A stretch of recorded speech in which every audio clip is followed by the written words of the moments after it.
أهلا وسهلا بكم مشاهدينا ومستمعينا عبر الأثير مجددا.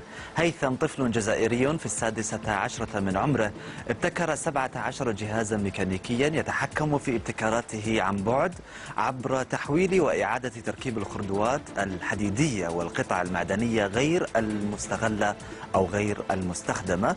ولكن هذا المخترع الصغير اصطدمت طموحاته العلمية بضيق المساحة التي يشتغل فيها ونقص الإمكانات والموارد اللازمة لتنفيذ ابتكاراته هذه 17 وعدم الاهتمام أيضا بموهبة في مثل سنه الصغير. مبتكر جزائري مع MBC في اسبوع.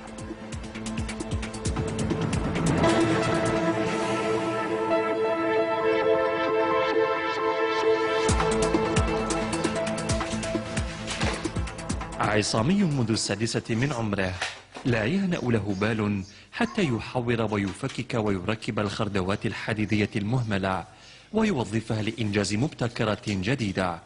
هذه آلة أوتوماتيكية لالتقاط الحشرات السامة بجهاز تحكم عن بعد،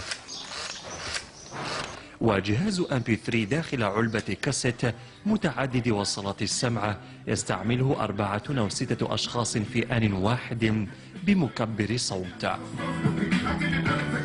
حتى فأرة الكمبيوتر كانت مصدر إلهام لهيثم، تحولت إلى وسيلة قياس ب6 دورات. كما هنا عندنا آلة صيد الحشرات السامة هذه كما راكم تشوفوا هنا، يعني هي كانت بطلة الدواء وكانت ما فيها حتى شيء، وبديت نجيب يعني زاكسيسوار. هنايا عندنا الباور تاعها منين تشعل هنايا، ويعني الازرار، يعني كل حاجه بالقطع، القطع ركبهم وخرج حاجه. كما هنا عندنا حوايج يعني اشياء المذياع، هنا كما تشوفوا حوايج تاع المذياع، فوليوم تاع الكاسك ولاسلكي الهاتف النقال.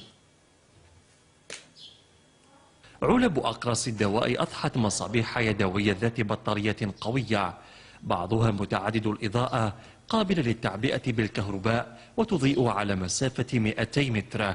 لم يكون مصير علب الزبدة لدى هيثم سلة القمامات، جعل منها دعامة منبهات ضوئية لفتح الطريق على شاكلة منبهات سيارات الشرطة والإسعاف.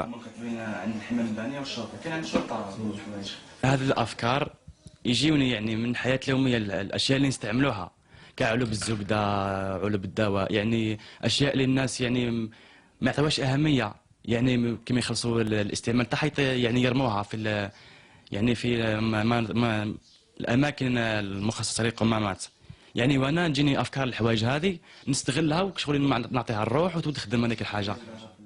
يعكف هيثم حاليا على اختراع دراجة هوائية مرفوقة بكاميرا لمراقبة الطريق من الاتجاه الخلفي، مزودة بجهاز سماع الموسيقى والأضواء وغسالة أوتوماتيكية للعجلات، على حلم الاشتغال في ورشة كبيرة لتنفيذ مخترعاته المخزنة بسبب ضيق المكان. رفيق بخوشة لMBC في أسبوع، مدينة باتنا شرق الجزائر.